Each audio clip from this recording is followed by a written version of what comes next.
Hey folks, James Prendamano here from the PreReal Podcast. With all of the uncertainty in the market right now, inflation, interest rates soaring, there's quite a bit of trepidation and concern on how we're going to get through the next several years for the deal makers out there. This week's guest, Jay Conner, he is the private money authority. And believe me, he is the private money authority. Do not miss this show.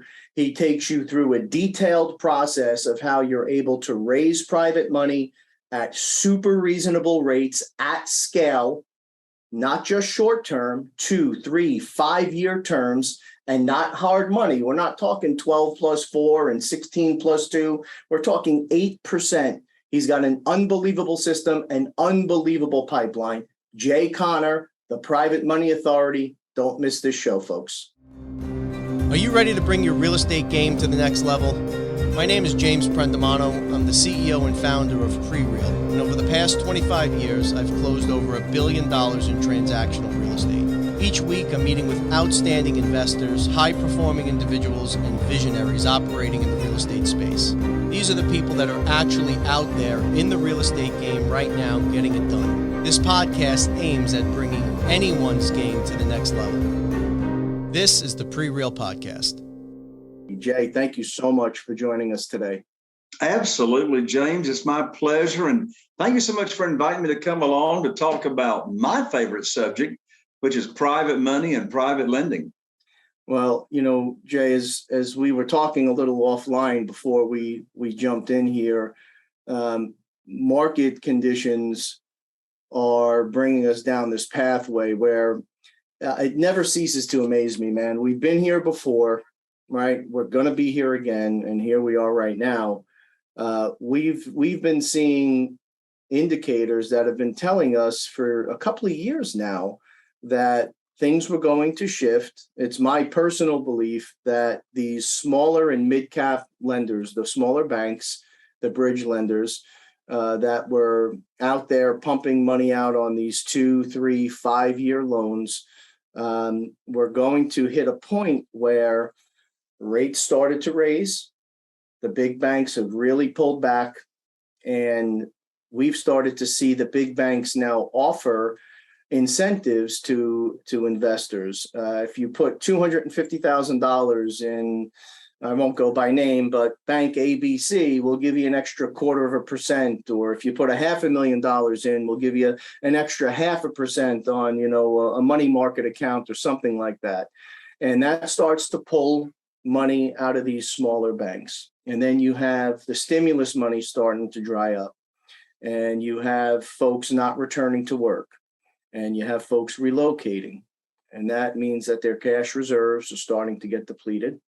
And as those cash reserves get depleted and the bigger money gets pulled out of those banks, they all have charters, right? And they can only have a certain amount of debt to cash on hand. That's the way it works. And we've seen this before where the banks wake up one day and even performing notes, you get caught short and the banks start to unload these notes and it picks up steam real quick. And then the big banks kind of cross their arms and say, okay, we're going to see how this plays out. And, next thing you know, rates are at 7-8%. And the big guys start buying up those smaller banks. And it becomes really difficult to fund those smaller deals, those rehabs, those one-offs that have been bread and butter, man, for so many of us for so long. I don't know if there's a better time to talk about your system. So if you would, with that big, long-winded summary, would you talk to the folks a bit about, first of all, how you got here? Where did you start? And then we can get into the nuts and bolts of the system. Sure. Well, I can tell you, James, how I did not start in this world of private money. I just didn't wake up one morning and say, hey, I think I'll go raise some private money. I mean, the biggest quantum leaps in your business and in your personal development come about from problems. They come about from challenges that actually are opportunities, and it just may be hard to see them. So my wife and I, Carol Joy and I, started investing in single family houses full time here in Eastern North Carolina in a really, really small area. My total target market's only 40,000 people. only 40,000 people. And even to this day, I'll do 2 to 3 fix and flips a month. But the average profit right now is $74,000 per house that we do. So if you got $74,000 profit average, you do 2 to 3 a month, that math, sort of seems to work out. And so started in 2003, the first 6 years, James, that we were in the business, all I knew was to go to the local bank and get them to fund my deals. That's all I knew to do. And so for 6 years, and I had a beautiful relationship with the banker. For 6 years, that's what I did. I had a line of credit at the local bank, and they funded my deals. So I remember like it was yesterday. I picked up the telephone here in my office. By the way, James, we still actually have landlines here in North Carolina. Can you believe? I know that there's some kids don't even know what a handset with a cord attached to it is. But I called up my banker. I had 2 houses under contract. This was January 2009. Think about that, where we were in time. And I called him up. I told him about the 2 houses I had under contract. And I learned quickly on that phone call that the bank had shut me down. I had no line of credit. It was gone. It'd been nice if somebody had told me that before I went and got these 2 houses under contract. So I said, what's the problem, Steve? He was my banker. He says, we're just not loaning money out to real estate investors anymore these days because there's a global financial crisis going on. I didn't know there was a global financial crisis going on until now. I have a crisis going on and no way to fund my deals. So this story may sound familiar to you, James. I don't know. So I hung up the phone, and I had a phrase, I had a saying just come to my mind that I still repeat today. And that is, it's impossible to fail unless you choose to quit. And quitting wasn't an option for me. So I called up my buddy Jeff, who lived in Greensboro, North Carolina at the time. He was a real estate investor. I told him what had happened. He said, welcome to the club. I said, what club? He said, the club of being cut off from the bank club. I said, what are you talking about? He said, I lost my line of credit last week. I said, well, how are you funding your deals? And James, for the first time ever, I heard the phrase private money, private lending. Never heard of it. Didn't know what it was. And also in that conversation with my friend Jeff, I heard the phrase self-directed IRAs. I'd never heard of self-directed IRAs and what that was. So I learned about private money and private lending, and I'm not talking about institutional money. I was on a panel at a huge conference just last week, and I was on a panel. There were 2 hard money lenders on the panel, myself, a real estate investor, and another real estate investor. And I'm not talking about hard money. Hard money is institutional money. Hard money is a broker of money. The hard money lenders, most of them go out. And by the way, I'm not knocking hard money lenders. I think you should have as many relationships in place as possible, right? But a hard money lender most of the time goes out and raises private money from individuals, from human beings, and then jacks up the rate, charges points, and that's how they make money. They make money by loaning money. So I learned about private money, how to do business with individuals and how to find them, how to locate them, et cetera. And so, what's funny, James, I was able to attract and raise $2,150,000 in less than 90 days from individuals that I knew and still know, for them to fund my deals. And, here's what's funny. James, since that time, I have never asked anybody for money.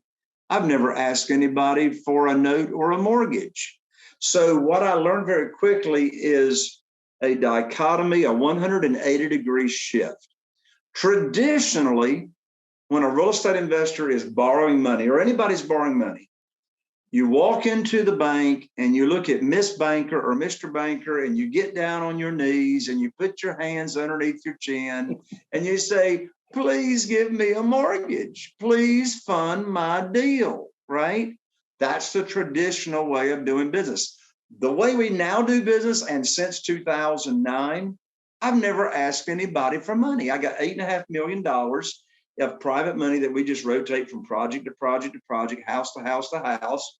And I've never asked anybody for money. And people say, Jay, how do you get all that private money? It's because I don't ask, I don't beg, I don't chase, I don't sell. I've never pitched a deal in my life. Now, how do you get your deals funded? It's simple. I put on my teacher hat and I teach individuals, human beings just like me, what's private money, how to get high rates of return safely and securely. And I teach them my private lending program. And then they're all excited. They say, well, how do I start? Do I write you a check? No, you don't write me a check.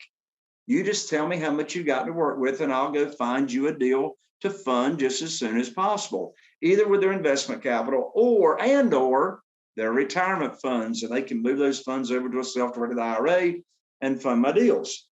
That's important because over half of my private lenders, I got 44 of them right now, over half of them are using their retirement funds. So that's why I practice and teach. The money comes first without a deal attached to it. So then I know a private lender's got whatever, $300,000, $500,000, $600,000, whatever they got to work with. And I say, great, I'll put your money to work for you just as soon as possible. So it might be 2 days, 3 days, 2 weeks, 3 weeks, whatever. I call them up. And here's exactly what I say to them on the phone. I don't pitch a deal. I don't ask them if they want to fund a deal. That's the most stupid thing I could ask in this world. Of course they want to fund the deal because they're waiting for the phone call. They already know what the program is. They know how they're going to be protected.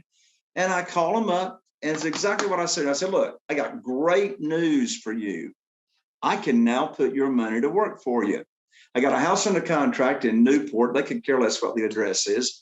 The after repaired value is $200,000. The funding requires $150,000. I already know they got $150,000. They told me the funding requires $150,000. Closing's next Thursday. You need to have your money wired to my real estate attorney next Wednesday. Boom. End of conversation. I didn't ask them. I told them what they wanted to hear, and that is, I can now put your money to work. So it's all this world of private money. Again, we're not begging. We're not on our hands and knees asking somebody to give us a note, give us a mortgage. No, I am giving them an opportunity to make high rates of return safely and securely and just create win-win scenarios. So, folks, what Jay just shared, if you take nothing else from the couple of years we've been doing this, please take this away. That is absolute gold. And it took me 22 years to learn that, starting on the broker side and then graduating to the ownership and the equity side. I always had it backwards. I was programmed to think that the deal, well, anyone can find a good deal because that was my gift. I had vision. I have a good sense for people. I understand how to negotiate. I'm a deal maker. I thought the money was the hard part. I thought that the money was the unattainable goal, that you had to beg, borrow, and do whatever else you had to do to source it. And what I came to learn much later in my career than I am comfortable with, but it changed everything for me, is if you have the deal, you have the money. And I know for some of you that's scary as all hell, and it doesn't seem like it's reality. But what Jay is saying is a fact. Real estate is sexy, it's secure, it's tangible, it's something that people want to be a part of, and it's something that we take for granted as insiders. The knowledge that we have is invaluable. Never, ever turn away a good deal because you think you don't have the money. Would you agree with that, Jay? Absolutely. I mean, and there's always deals. There's always deals, and there's always money around us, right? Those are the two biggest mental blocks that new real estate investors have. Where am I going to find the deals? Where am I going to get the money? And you got to get your education, with James, you got to know how to find them. They're not in the multiple listing service today for sure. They're all off market. However, foreclosures are opening up. That's a different conversation. But anyway, hey, listen, regardless of your political affiliation, I'm not talking politics here. I'm talking facts. Since the current administration took office, there's been more money printed in the basement of the White House than any other administration. Of course, I'm speaking figuratively, but you know what I'm saying. And here's what I mean. Prior to COVID, I'm calling COVID beginning March officially 2020. Prior to that time, there was 18 trillion with a T, $18 trillion in cash sitting on the sidelines. It could have been used for private money, but people had cash. They don't know what to do with it. Today, as of the release of this podcast, today there is 31 trillion with a T in cash sitting on the sidelines. People don't know what to do with their money. And listen, if you're a real estate investor, it's just your moral and ethical obligation to relieve them of their problem and teach them what they can do with their money and put it in a very, very safe and secure place, i.e. your deals, because I know you buy right, you're conservative. I give my private lenders a very conservative maximum loan to value. I don't borrow more than 75% of the after repaired value. I didn't say 75% of purchase. I said 75% of the after repaired value. And, we protect them, we take care of them. It all ends up being win-win. But I mean, here's the deal, folks. You see, when COVID came along, and I've got wonderful friends that own hard money brokerages. I'm in high-end mastermind groups, and I know them. I know who the movers and shakers are. When COVID came along, they shut down. I mean, they wouldn't even make a loan, right, there for a few months. And guess what? When COVID came along, I had more private money chasing me than I've ever had in my career since I started using private money in 2009. People had all this, they got all this money and they don't know what to do with it.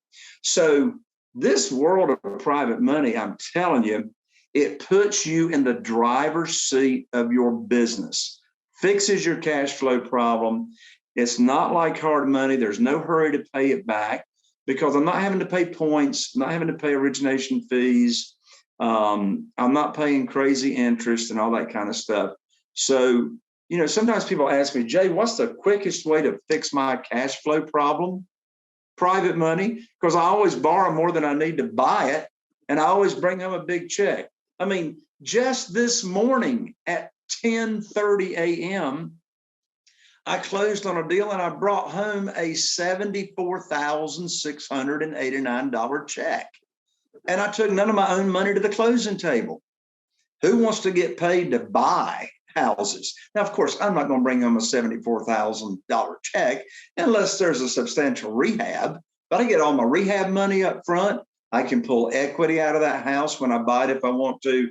It just really puts you in the driver's seat. So Jay touched on something that happened to me in 2009. I was very conservative.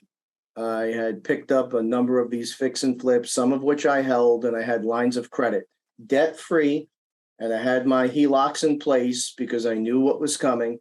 And I got those devastating calls also that they had not only did they shut the lines off, they wouldn't release the lien they had on the house. Even though I didn't have $1 of debt that I had pulled, they would not fund and they would not release me of my lien. So I was stuck. I thought I had it figured out and this was going to be an opportunity for me to scale. Folks, if it hasn't happened already, it's coming. If you got those HELOCs, you should be considering pulling that money out and putting it on the side because the spigots are going to get shut off. In my humble opinion, that's all coming full circle again. So, Jay, where do you start? So let's say, because there's a lot of folks in my audience that do these fix and flips. They have the opportunities out here. It's not unusual. 16 plus 2, 16 plus 4.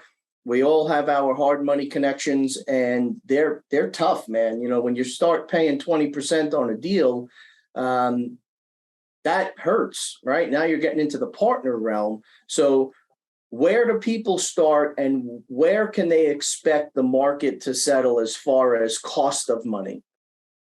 Yeah. So right now, I'm paying 8%. 8%. No points, no fees, straight 8%. And of course, that's on the amount that I borrow.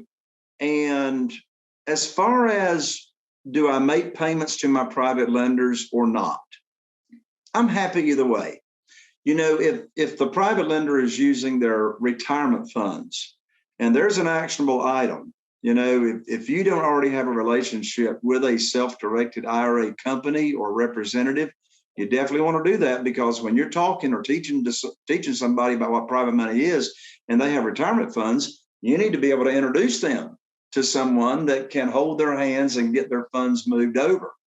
But where do you find these people?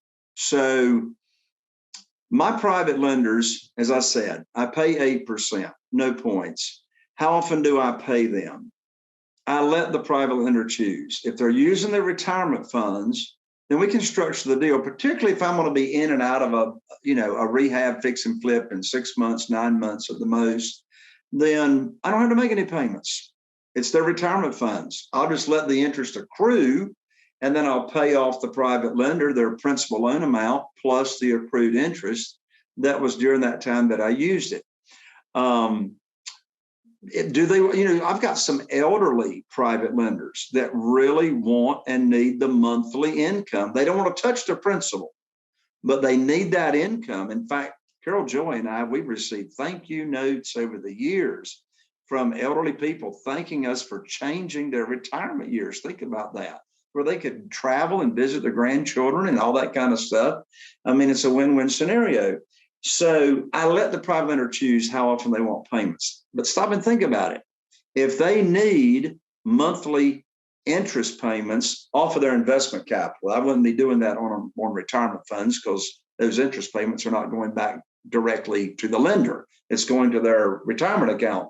So if they need income, well, let's stop and think about this. If I always borrow more than I need to buy the house, and I got a nice spread as far as profit and equity, when I'm doing initial monthly payments, whose money, whose cash flow am I using to make their monthly payments? Theirs. Stop and think about it.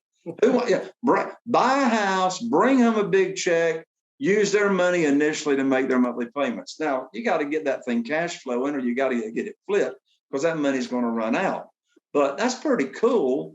I mean, your traditional lender that you used to get down on your hands and knees to beg from, they're going to want you to have what's called skin in the game. They want you to have skin in the game. Well, since 2009, I ain't never had none of my own skin in the game. I like keeping my skin on my body, right?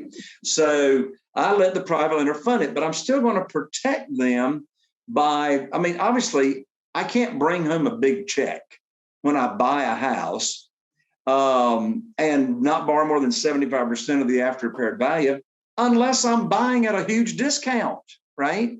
So when there's a rehab involved, I'll buy, a lot of times 50% and less than 50% of the after repaired value. Where do you find these people? Well, where are they?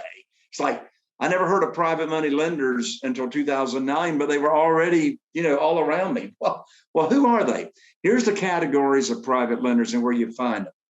Your warm market, your expanded warm market, and existing private lenders. So let me take a moment and just unpack those three categories. Your warm market are people that you already know and have some kind of connection with. They're on your email list. They are your social media friends. They're your Facebook friends. And I don't mean you actually know. Your Instagram friends, right? Connections, all the social media, LinkedIn, et cetera. So, and then, if you're over 60 years old, you still have a few friends on your Christmas card list. That's dwindling rather quickly. Who do you go to church with? Your social groups. Who do you play poker with on Thursday nights? I don't know. But all these connections, right? So what do we do with those people? We teach them. We teach them about private money. Well, how in the world do you teach them? Well, first of all, you got to know what your private money program is that you're teaching them, because they never heard of it. Listen, out of my 44 private lenders, zero None of them had ever heard of private money. They never heard of self-directed IRAs. And so I taught them. Well, how do you teach them? Well, it can be one-on-one. You can go to lunch. I like to leverage my time. I've raised almost, well, to be exact, $969,000, right on $1 million at one private lender luncheon.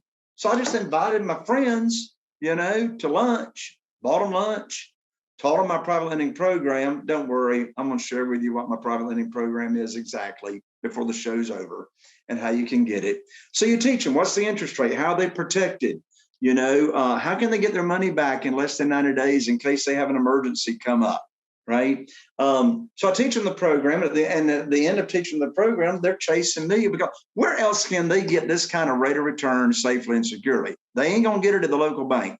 Recently, I just checked, even since the uptick in interest rates, the average certificate of deposit is still only paying around 0.25%. The other day, somebody says, Jay, you're wrong. I saw a banner out in front of a credit union. They're paying 2%. I said, right, read the small print. They're going to pay you 2% on the first $25,000 you put in their credit union, and the rest of it's going to be 0.25%, right? Yep. So your warm market, you teach them. Now, they're chasing you. You find out how much they got, you find a deal just as soon as possible, and you put their money to work. Second category is what I call your expanded warm market. Sometimes I'll hear from my students, they'll say, Jay, all my people are broke. I don't know anybody with money. Well, first of all, I don't believe them. But secondly, I believe and I teach and practice you should expand your warm market. Get involved in your local community. Join the Rotary Club. That's a long play. Join Business Networking International. That's a short play.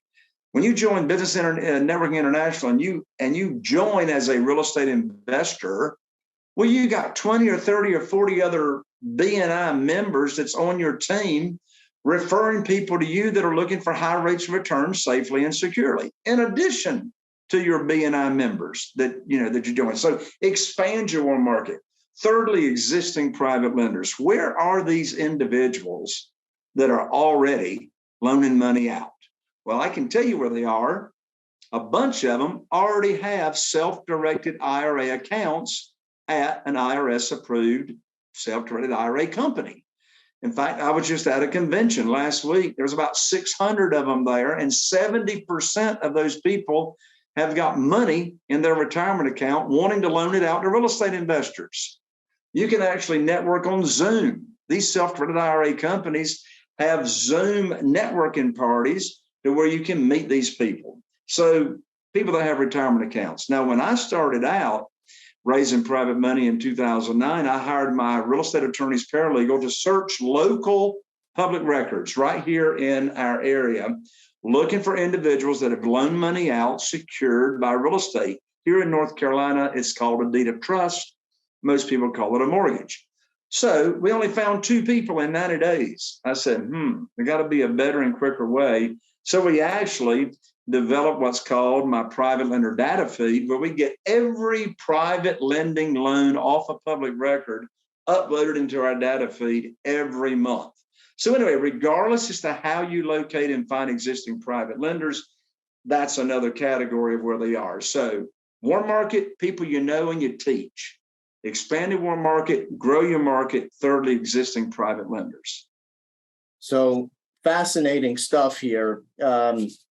None of it works, folks, if you don't have the right mindset.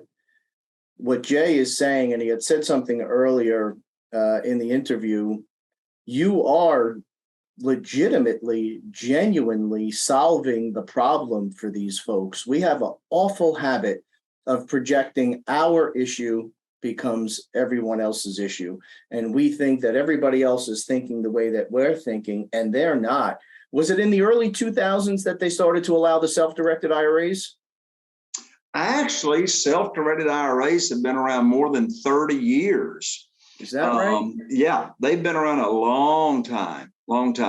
And the company that I now refer all my private lenders to, they've been around for knocking on 20 years. 20 years. So for those not familiar, real quick, in the self-directed IRA, you're allowed to take a portion of your retirement money and allocate it to these private, quote unquote, transactions where to a man, if you're dealing with the right folks like Jay here, you're way outperforming what your IRA typically performs in the way of rate of return. So you're talking about 8%, which is amazing. If you're on the investment side, you're talking about 75% of the after repair value. Easy numbers. If you have a $200,000, do you get a formal appraisal? Is that how you're determining the after repair value, or? Yeah, typically I'm just using a comparative market analysis that is prepared by my realtor.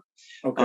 Now, if I'm getting up to an after repaired value of 400,000, 500,000, just for my own sake, I want to get an appraisal before I actually make an offer. But most of the time, it's my realtor's CMA. Okay, so you're using a CMA again for easy number's sake. It's 200,000. You're borrowing 150,000. Let's say your strike price is $80,000, and you've got $40,000 in repairs. You've got that spread if the investor wants to be paid, as Jay had said, monthly. Sometimes it's quarterly. You have the money to acquire the asset. It's in first position, the debt, and you own the home, and then you've got your spread there to either stabilize it, refinance it, or sell it. How long typically are the terms on this money, Jay? Yeah, just for liquid money, investment capital that's not retirement funds, I will go 2 years on the note. I typically don't need the money 2 years. I got into that habit a few years ago when my general contractors were so backed up, they couldn't even get into my properties for 6 months or 9 months to actually do the rehab. But so I do it for 2 years. Now, here's what's funny. Oh, and then I'll finish answering your question. Then I'll tell you what's funny. Retirement funds, I'll do the note for 5 years, and here's why. A lot of times I have sold homes, not in today's market, but I've sold a lot of homes on rent to own or lease purchase. And I actually am very different. I require my rent to own buyers to get credit repair, and I actually help them get ready for a mortgage. Very different than most real estate investors. But anyway, I just didn't want to be under the gun for that note to be called due. But here's what's funny. The private lenders, they never want their money back. Like, I'll have a new private lender come on with me. We'll do a note. I get ready to cash out. I'm paying him off. And I say, look, I'm going to put your money to work, back to work for you just as soon as possible. And a new private lender, inevitably, they will say, Jay, can't you just keep the money? Can't you just keep the money? And I don't, because I'm giving them a security. I'm securing it with that real estate that's backing it. And if I sell the property, I can't back that note. But they know if I send the money back to them, they're not earning any money on that money when I pay them back. So again, that's another big example of what's different between this world of private money and borrowing institutional money. Your credit's got nothing to do with it. Your credit score's got nothing to do with how much money you can get. Your verification of income's got nothing to do with it. The list is very, very long. I can close in 7 days.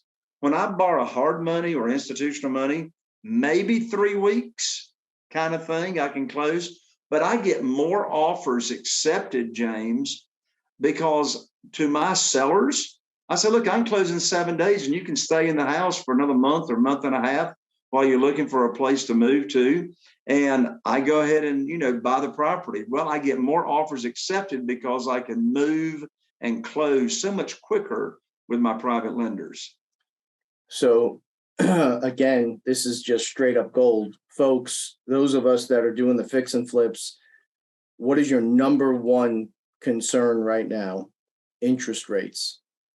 If you're taking this money out of these self-directed IRAs and you have 5 years and you do contract for deed where they don't own the home, they're making payments, you get them in credit repair, or they're just waiting for the market to turn around and become more reasonable from an interest rate exposure point, you can set the rate, you set the payment.